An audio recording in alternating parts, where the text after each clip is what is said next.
Hello guys, good morning. So pag-uusapan natin ngayon guys kung bakit nga ba na-deny ako sa aking US visa.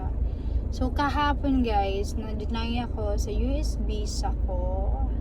B2 ang kinuha ko, tourist. Pero talaga guys, hindi ako magtutour sa US.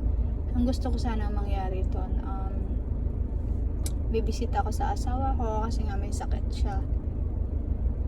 Kaya, yun yung kinuha kong B2 tourist. Pero kung magtutour man kami ng asawa ko, Mexico, New York, gusto kong puntahan. Pero since na-deny ako kahapon, talagang stress ako kahapon. Kahit ngayon, stress din naman ako. Kasi, yun na yung last eh. Tapos, na-deny pa ako. Na-deny ako kahapon. Tapos, sinabi sa akin ng consular, babaeng consular ang nag-ano sa akin, nag-interview sa akin, na dinidiin niya, natitira daw ako sa USA, kasama yung asawa ko, tapos yung anak ko. Tapos, sinagot ko naman siya na, hindi, no ma'am, I will not intended to stay there. I don't have plan to go there. I don't have plan to stay there. Tapos, sinabi niya sa akin, hindi, mag-i-stay ka doon. Kasi yung asawa mo foreigner at anak mo foreigner. Hindi sila dual, right? Sabi ko, no. So, you're intended to stay there. Sabi niya sa akin. Sabi ko, ma'am, no, I will not. Tapos sinabi niya sa akin, bakit hindi ka petisyonan ng asawa mo? Or bakit hindi ako na ng spouse visa ng asawa mo? Dininay niya ako guys. Denied yung aking US visa. Dahil lang doon. Dahil foreigner yung asawa ko at foreigner din yung anak ko. Kinwestiyon niya ako, bakit hindi ka petisyonan ng asawa mo? Kasal naman na kayo. Hindi tour ang pupuntahan mo dun. Mag-i-stay ka dun, sabi niya sa akin. Kasi may mga Pilipino talaga na minsan nagtutour tapos magtatrabaho pala pagdating dun. Kaya minsan naaapektuhan din yung mga Pilipino na nag-a-apply ng US visa. Na kahit na ako talaga na kahit ako magtutour lang, naapektuhan kasi akala nila pupunta ako dun para sa trabaho or mag-stay ng longer. Alam ko yung policy. Ang policy nila dun, kapag binigyan ka nila ng 60 to 90 days, dapat consume mo yun. Kasi pag sumubra ka nun, magkakaroon ka ng bad record. Tama naman ako. Kasi nabasa ko yun sana nila sa rules nila. Kahit naman yung asawa ko, sinasabi nila sa akin na, pag pumunta ka dito, tour ka lang, bawal ka magtrabaho kasi magkakaroon ka ng bad record. Alam ko yun. Kaya nga, hindi ako magtatrabaho eh. Pupunta ako dun para sa tour. Kasi nga, totoo naman yung sinabi ko. Pupunta ako dun, magtutour, pero hindi nga tour ang pupuntahan ko. Yung asawa ko, kasi nga may sakit siya. Pero yung consular, naiinis ako. Parang nga gusto ko kung maiyak eh. Kasi nga, sinasabi niya sa akin, dun ako titira. Doon ako mag-i-stay. Hindi nga ako mag-i-stay. Alam mo yun naman ang USA. Sobrang expensive dyan. Sobrang mahal. Sobrang strict. Ganun. Sino ba naman yung gustong susugod ka sa gera tapos wala kang bala? Hindi mo alam ang pupuntahan mo. 'Di ba? Pag may pupuntahan kang lugar, i-search mo na 'yan, aalamin mo na 'yan eh. Kung ano yung mga bawal at hindi. Bago ako pumunta sa interview ko kahapon, pinag-aralan ko na rin 'yun. Pinuyat ko yung sarili ko. Pinag-aralan ko na ng ilang araw. Ni YouTube ko na ng ilang araw. Iba't ibang YouTube pang pinanood ko para lang doon. Tapos na-deny ako. Nababad trip ako. Hindi ko alam kung bakit. Hanggang ngayon, bad trip ako. Hindi ko nasasabihin kung sino yung nag-interview sa akin. Kasi talagang, hindi ko talaga inalam yung pangalan niya. Nababad trip lang ako kasi naaawa ko sa sarili ko. At naaawa rin ako sa asawa ko na may sakit na nga, hindi ko pa mapuntahan. Dahil lang sinasabi niya, dinidiin niya, natitira ako dun. Oo, may bahay kami dun sa US. Pero hindi ko talaga intention. Wala akong balak na mag-stay dun. Siguro mga 2 weeks, okay na yun sa akin. Yung makita ko lang yung asawa ko, okay na yun sa akin eh. Pero yung sasabihin ng counselor na yun na dun ako titira, hindi ako titira dun. Ano ba naman sila? Pero sa sobrang bait ko kasi, hindi ko siya nasagot eh. Hindi ko siya nasagot na dapat sana sumagot ako ng gusto ko makausap yung supervisor o manager.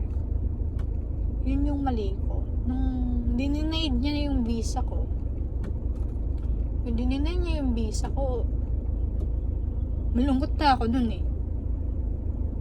Parang wala na akong masabi nun eh. Nung binigay na sa akin yung passport ko, dalawang passport yung dala ko, yung sa anak ko, tas sa akin. Yung binigay niya yung dalawang passport, tapos yung blue, may blue papel kang matatanggap eh. Malungkot na ang loob ko nun, malungkot na, pero brave pa rin ako. Hindi ako mataray, hindi ako nagtaray sa kanya. Sinagot ko yung tama kung ano yung sagot niya, pero sinasabi niya sa akin na foreigner yung asawa mo, foreigner yung anak mo, bakit hindi kayo niya petitionan? Or kung pipetisyonan ka kanya, bakit ngayon pa lang? Sabi niya sa akin. Sinagot ko siya noon, sabi ko, ma'am, I'm not intended to stay in United States. Yes, he do petition on me, but it's on process. Sabi ko sa kanya, but right now, I'm going to tour. I want to visit my husband because he's sick. Pero hindi siya naniwala sa akin. Nagpray kahapon na sana makapasa ako.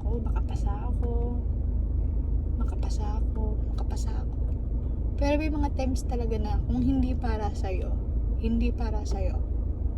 Pero hanggang ngayon, hindi ko yun matanggap kasi pinipilit ko nga kahapon na ayokong umiyak bakit naman naiyak ako ngayon? Kasi wala na nangyari na, hindi na kailangan yun. Hindi ko na kailangan dapat iyakan yun. Pero masama yung loob ko eh. Wala akong mapag-iyakan, wala akong mapagsabihan. So, heto, sabi ko nga, i-share ko nga sana sa inyo. Pero bakit naman iyak? Babad trip lang ako ngayong araw. Kasi, ang dami kong effort nun para lang mapasa yung interview na yun. Dahil lang doon, dahil asawa ko foreigner, anak ko foreigner, at ako hindi pa ako napipetisyon ng asawa ko, at ako hindi niya pa ako nalalagay sa spouse visa. Ang sama lang yun ng pakiramdam ko kasi hindi ko nasagot si consular na dapat sinabi ko sa kanya na why are you saying that I'm going to stay in the United States? Do you really know me? Do you really know who I am? My plan? You don't know my plan, ma'am. Pero hindi ko yun nasagot eh. Mali ako doon. Dapat sinabi ko sa kanya. Pero pakikipag-away na kasi yun eh. Pero ayoko naman makipag-away sa kanya. Dapat pala, alam mo nung lumabas na ako ng US Embassy, yun na yung naisip ko. Sabi ko, ang mali ko doon, dapat sana kinausap ko yung manager, yung supervisor, yung head nila doon. Na sinasabi ni consular na gusto kong tumira sa United States. Bakit alam niya ba? Kilala niya ba yung pagkatao ko? Natitira ako doon? Hindi ako titira, magtuturo nga ako eh. Kasi alam niyo ba, pag pumunta ka doon na lumagpas ka sa 60 to 90 days na binibigyan nila sa'yo na tour, magkakaroon ka ng bad record. Ako gusto ko magkaroon ng bad record. Ayoko.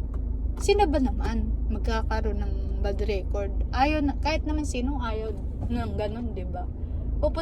Ang pupuntahan ko doon asawa ko kasi nga yung asawa ko may sakit. Nung nalaman patuloy ng asawa ko na denied ako, kahapon kasi hindi ko sinabi sa asawa ko, yung asawa ko nasa United States. Kasi nga may sakit talaga siya, totoo may sakit. May mga may mga documents nga, supporting documents nga akong dala. Pero since hindi niya na inalam, pinalis niya na ako, hindi ko na nabigay sa kanya. Nababad trip lang talaga ako sa sarili ko, hindi dun sa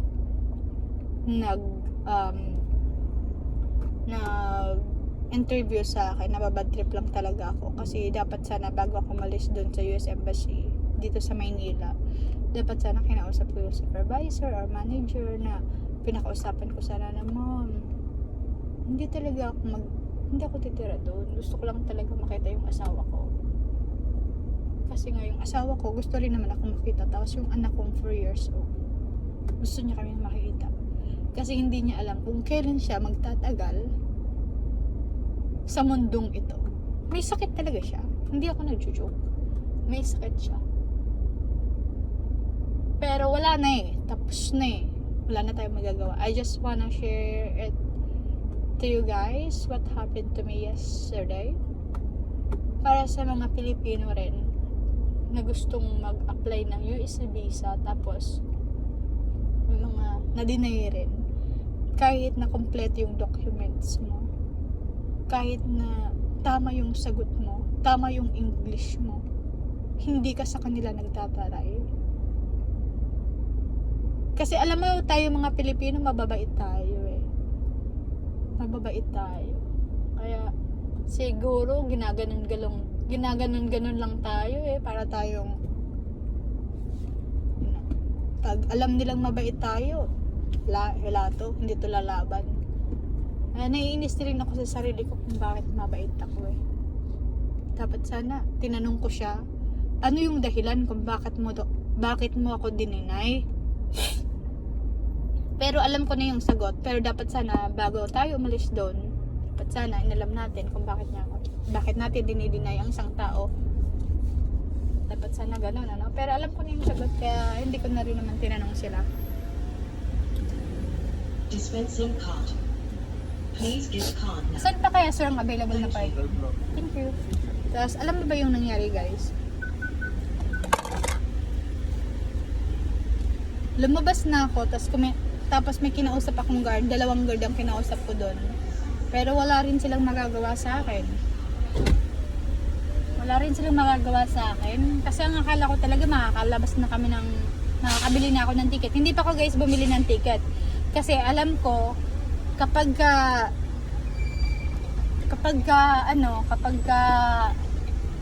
bumili ako ng ticket, possible nga talaga na ma-deny tayo. No entry, bakit no entry pa? Possible talaga pwede tayong ma-deny, pwede tayong makapas. Kaya hindi ako bumili ng ticket noon. Inalam ko muna kung ma-deny ba ako or makakapas ba ako bago ako bumili ng ticket. Ang nakakainis lang talaga doon kasi nga siguro yung consular sinasabi niya doon ako titira kasi nga foreigner yung asawa ko, tapos foreigner din yung anak ko. Anong dahilan kung bakit magpapaiwan ako ng Pilipinas?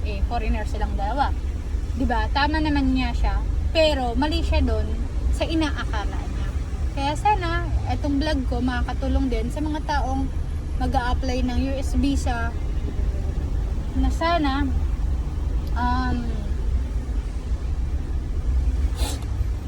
makatulong din ito na kung meron kayong asawang foreigner at anak na foreigner, siguro ganun din ang gagawin nila sa inyo. Kaya siguro alam niyo na yan guys. Be honest na lang kayo sa mga sagot. Sir, available kaya dyan? Hindi.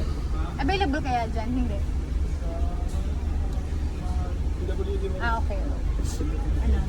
Siguro makakatulog din yan sa inyo guys. Yung foreigner yung asawa nyo, tapos foreigner yung anak nyo. Tapos magtutour kayo sa ibang bansa. Siguro be honest na lang sa mga sagot nyo. Tapos bago kayo umalis siguro doon sa nag-interview sa inyo, tatanungin niyo sila kung bakit dininay kayo, anong dahilan, kasi ako hindi ko alam yun eh. Pero kung tinanong ko siguro siya, siguro ang sasagot niya sa akin, kasi nga ma'am, asawa mo foreigner, anak mo foreigner, ikaw, alam ko mag-i-stay ka doon kasi asawa ka niya eh. Pero hindi ko na yun inalam kasi alam ko yun ang isasagot niya. Pero talagang honest guys, sa makaka-view ng aking vlog na to sa YouTube channel, wala akong intention mag-stay doon. Talagang promise yun. Wala akong intention mag-stay doon kasi alam kong sobrang mahal tumira doon. At mahal ko ang